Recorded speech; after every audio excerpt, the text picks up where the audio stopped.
अस्सलामुअलैकुम।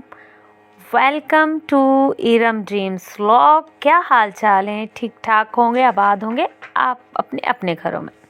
अच्छा जी, मैं बना रही थी नाश्ता। आज ऑफ था तो बच्चों ने बोला अम्मी हम देर से नाश्ता करेंगे। फिर मुझे समझ नहीं आ रहा था कि नाश्ते में बनाया क्या जाए। फिर मैंने कहा कि मुझे तो पराठा खाना नहीं था, मुझे डॉक्टर ने मना किया हुआ है। लेकिन आज बच्चों की ज़िद थी, ज़िद नहीं वैसे ही बच्चों का थोड़ा मूड हो रहा था। बच्चे कह रहे थे कि अम्मी हमारे लिए आज मीठा पराठा बनाएं, यानी कि चीनी वाला पराठा। मैंने कहा चलें फिर, क्यों नहीं, आसान काम है। चीनी वाला पराठा बनने में सिर्फ 5 मिनट लगते हैं और गैस भी बहुत ज़्यादा स्लो थी। और स्लो पर ना पराठा बहुत अच्छा बनता है जब गैस स्लो हो। तो फिर मैंने कहा चलो चीनी वाला पराठा ही बनाते हैं। फिर मैंने चीनी वाले पराठा बनाना स्टार्ट किया। यकीन करें ये बहुत मज़े का पराठा बनता है। आप तरीका देखें, ना ही ये जलता है और ना ही इसकी चीनी बाहर आती है। जैसे ना चीनी वैसे चीनी आटे में गूंद लेते हैं लोग और फिर वो पराठा बनाते हैं, वो इतना अच्छा टेस्टी नहीं बनता जब तक कि थोड़ा सा क्रिस्पी क्रिस्पी ना बने। और बहुत यानी कि अच्छा बनता है ना। ये हमारी अम्मा हमें बचपन में ऐसे नाश्ता करवाती थी, बहुत ही यम्मी। अम्मा जैसा तो हम मुझ में मेरे हाथों में टेस्ट नहीं है, लेकिन कोशिश रहती है कि बच्चों को पसंद आ जाए। मैं अपने बच्चों को बताती हूँ कि मेरी अम्मी ऐसी रेसिपी बना बना कर हमें बहुत ज़्यादा खिलाती थी। आजकल तो यूट्यूब ने बहुत ज़्यादा आसान कर दी हैं रेसिपीज़ कि हम माएँ वहाँ से देखकर अच्छे से अच्छा खाना बना सकती हैं। लेकिन यकीन करें ये जो खाना बनाना सीखा है ना मैंने, ये मैंने अपनी माँ के हाथों से सीखा है। बस अम्मा के सामने कभी बनाया नहीं, लेकिन अम्मा को बनाते हुए देखते थे, वही जहन में रखा। और मैं एक लापरवाह सी थी शादी से पहले, बिल्कुल भी ज़िम्मेदारी नहीं लेती थी। मुझे ज़िम्मेदारी लेना पसंद ही नहीं था। नाबालिग सी थी बस खेल कूद में। और गली यानी ऐसे फ्रेंड्स के साथ कभी झगड़ा कर लिया, कभी बनाकर सहेलियों से रख ली, बस ऐसी थी मैं लड़की शादी से पहले। ज़िम्मेदारी मैंने कभी ना घर की उठाई और ना ही किसी और चीज़ की। कि अम्मा कहती थी कि खाना बना लो बेटा, खाना बना लो, आगे जाके काम आएगा। तो फिर मैं वही बात है ना, मैं एक कान से सुनकर दूसरे कान से निकाल लेती थी। हाँ, मैंने रोटियां बहुत बनाई हैं। हमारे घरों में ना जैसे गेस्ट बहुत आते थे, हमारे रिश्तेदारों में कोई इवेंट हो, कोई गमी खुशी कुछ भी हो ना, तो वो गेस्ट जो ज़्यादातर जहाँ पे कोई प्रॉब्लम या कोई खुशी होती थी ना, वहाँ पर गेस्ट कम, हमारे घरों में ज़्यादा रहते थे। ये यकीन करें, ये बात मैं सही कर रही हूँ, इसमें कोई फेक नहीं है। मैं सही सही बता रही हूँ कि हमारे अम्मा का हाथ का खाना हमारे पूरे ख़ानदान वाले पसंद करते थे। और फिर बस यही कि मेरी अम्मी कभी थोड़ी तबीयत सेट ना हो तो मेरी सिस्टर्स खाना बहुत बहुत ज़्यादा अच्छा बना लेती थी, सालन वगैरह। तो रोटियां बनाने की मेरी ज़िम्मेदारी होती थी बस। तो बस सालन वगैरह मैंने जो अच्छा सालन बनाना सीखा है ना, वो शादी के बाद ही सीखा है। सीखा भी नहीं, बस अम्मा को बनाता हुआ, बहनों को बनाते हुए देखती थी। बस वही रेसिपीज़ मेरे दिमाग में थी, तो वही बस बना लेती थी। और ये है कि कभी जब अम्मा ने बोला कि बेटा कुछ तो सीख लो, ना ही पढ़ाई में दिल लगाती हो ना ही घर के कामों में, तो कुछ तो सीख लो। बस फिर ये है कि खाना बनाना जब स्टार्ट किया कि अम्मा ने बोला कि खाना बनाना स्टार्ट कर लो बेटा। फिर खाना बनाना स्टार्ट किया तो बस वही है ना कि लहसुन प्याज अदरक जो भी, जो सब्ज़ी वब्ज़ी जो भी बनानी है, साथ ही सब कुछ डालकर ढक्कन ढककर और ना खेलने कूदने लग जाती थी। बस ऐसी थी मैं। और जब खेल कूद में जब याद आता था कि अल्लाह मैंने तो सालन रखा हुआ है चूल्हे पर, फिर भागती थी, देखती थी सालन आधा जला होता था और आधा थोड़ा बहुत सही होता था, जो वो टेस्ट में बहुत ही गंदा हो जाता था। और फिर घर वालों से पड़ती थी डांट और जूते। यकीन करें, फिर मैं कहती थी भाई मुझे नहीं बोला करो। मेरी अम्मी और मेरी बहनें कहती थी कि अम्मी ये जान कर करती है, कहती है कि मुझे खाना ना बनाना पड़े, ये जान कर जलाती है। और यकीन करें शायद इसमें थोड़ी सी सच्चाई भी हो, मुझे घर का काम करना ना पसंद नहीं था। हाँ, जिस दिन मैं अगर करती थी घर की सफाई वगैरह ये वैसे ही, और तो फिर बड़े दिल लगा के करती थी। वो भी ऐसे टाइम गुज़रता था कि पूरा इतने दिनों के बाद घर की सफाई करती थी खुद से, जब दिल चाहता था। तो ये महीना यकीन करें महीने 1 डेढ़ महीने के बाद ही घर की सफाई करती थी खुद से, और बाकी सिस्टर्स ने सब संभाला हुआ था।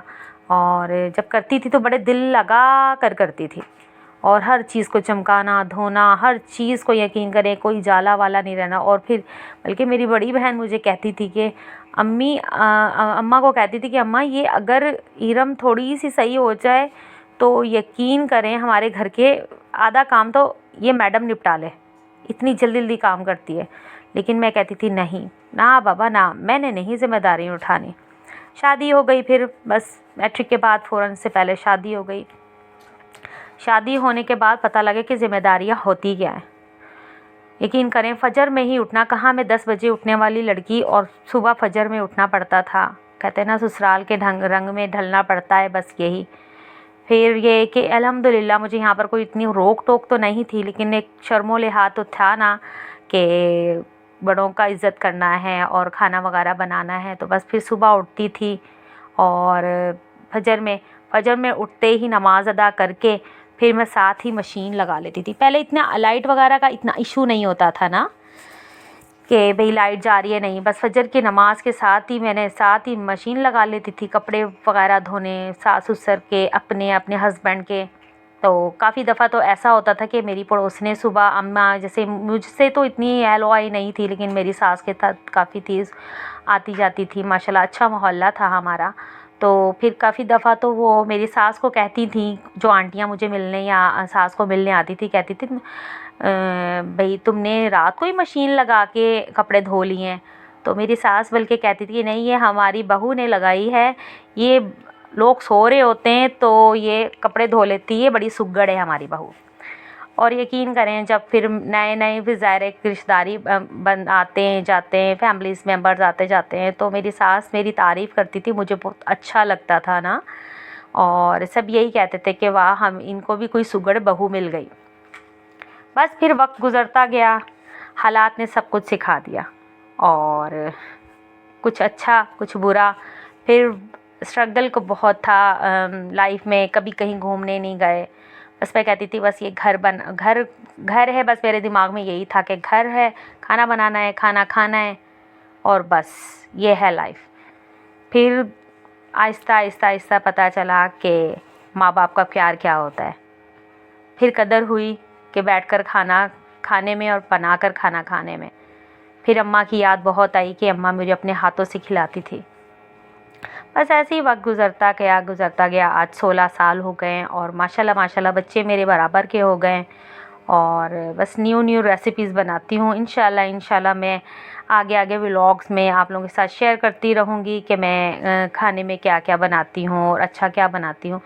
मुझे वैसे मैं लास्ट व्लॉग में मैं आप लोगों को बताया था कि इंशाल्लाह मैं आप लोगों के साथ शेयर करूँगी अपने पराठों की रेसिपी। जो वो होते नहीं, ये कोयटा पराठा मशहूर होता है लच्छे वाला, वो मैं आप लोगों के साथ इंशाल्लाह शेयर करूँगी। मैं रमज़ान शरीफ में ये बहुत ज़्यादा होता है ना, सुबह सहरी में कभी गैस का प्रॉब्लम, कभी आँख नहीं खुली, तो ये मैं लाजमी कबाब पराठे ये मैं ना बनाकर ना फ्रीज़ कर देती हूँ ना, ताकि सुबह सहरी में प्रॉब्लम ना हो। तो इंशाल्लाह मैं वो आप लोगों के साथ शेयर करूँगी, और फिर आप लोग फीडबैक लाजमी दीजिएगा कि मैंने पराठे कैसे बनाए। और फिर ये है कि बस यही है, ये वाला आप पराठा जिस तरीके से मैंने बनाया है ना, यकीन करें आप बनाए इसी ट्रिक से बनाइएगा, ना ही ये जलेगा और ना ही ये ज़्यादा कड़क होगा, और बिल्कुल सॉफ्ट पराठा बनता है। और इसका टेस्ट वही देखिए, आप देख रहे होंगे कि चीनी का एक दाना बाहर नहीं आ रहा। और हालांकि मैंने आप लोगों के सामने कितनी सारी इसमें चीनी ऐड की थी, ये देखें। और बस ये इसे तवे पर डाल दें और यकीन करें बस 5 मिनट लगते हैं ये बनने में, पराठा देर नहीं लगती। तो आप लोग भी बताइएगा कि आप लोगों को ये पराठा कैसे लगा है, और मुझे आप लोग भी बताइए कि आप किस तरीके से मीठा पराठा बनाते हैं। तो बस फिर ना मैं तो बस फिर ये देखें मेरे सुबह मेरी बेटी की तबीयत ठीक नहीं थी, एक मेरी छोटी बेटी की तबीयत सही नहीं है, उसकी फ़िक्र में हूँ। कुछ मेरी अपनी तबीयत आजकल बहुत ज़्यादा ख़राब जा रही है ना, तो बस बच्चों का आज ऑफ था तो मैंने कहा चलो देर से नाश्ता करते हैं। फिर इनके पापा तो करके चले गए थे नाश्ता, मैंने इनके पापा को बना कर दे दिया था, वो नाश्ता करके चले गए थे। फिर मैंने अपने लिए बनाई चाय और बच्चों ने नाश्ता किया मीठा पराठे के साथ। बच्चों ने कहा था अम्मी हम मीठा पराठा खाएंगे, तो फिर बस उन्होंने कहा अम्मी हमारे लिए तो आप ऐसा करें कि हमें अचार दे दें और ये मीठा पराठा। मैंने अपने लिए बस ये चाय ले आई थी। मुझे ना दिल नहीं कर रहा था कि मैं ना कुछ खाऊं ना, मुझे ना काफ़ी दिनों से फ़ीवर वगैरह और ना हो रहा था, तो मेरा कुछ खाने का दिल ही नहीं कर रहा था। मेरी बेटी तो जब तबीयत ख़राब थी वो सो गई थी, दोबारा उठी थी, सुबह फजर से उठी थी, सारी रात भी नहीं सोई, तो फिर इस वजह से मैंने उसको सुला दिया। थोड़ी सी उसके ना स्टमक का प्रॉब्लम हो रहा था, तो वो उसको इस पराठों की स्मेल या किसी भी खाने की स्मेल भी अच्छी नहीं लग रही थी ना, तो मैंने फिर उसको रूम में सुला दिया। हम लोग फिर किचन में आके नाश्ता कर रहे थे। तो बस ये है। और मैं आप लोगों को इंशाल्लाह आप लोगों के शामी कबाब की भी रेसिपी शेयर करूँगी।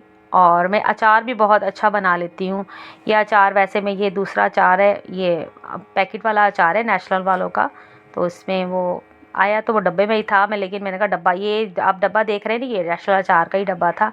खाली मैं ऐसे ना पहले ही निकाल लेती हूँ ताकि वो ऑयल होता है ना, महक हो जाता है अचार का, फिर वो जाता नहीं है ना, इसलिए मैं पैकेट ऐसे ही निकाल लेती हूँ अक्सर जब लेकर आती हूँ। तो ये देखें, ये मैंने मेथी सुखाई थी और मैंने कहा चलो महफूज़ कर लूँ। ये मैं सारी, जब सीज़न होता है ना मेथी का, मैं महफूज़ कर लेती हूँ, फिर ये सारे सीज़न में मैं इस्तेमाल करती हूँ। अच्छा जी, मेरा यहाँ तक का ही व्लॉग था, तो इंशाल्लाह अब न्यू व्लॉग में मिलेंगे। जब और अल्लाह हाफिज़।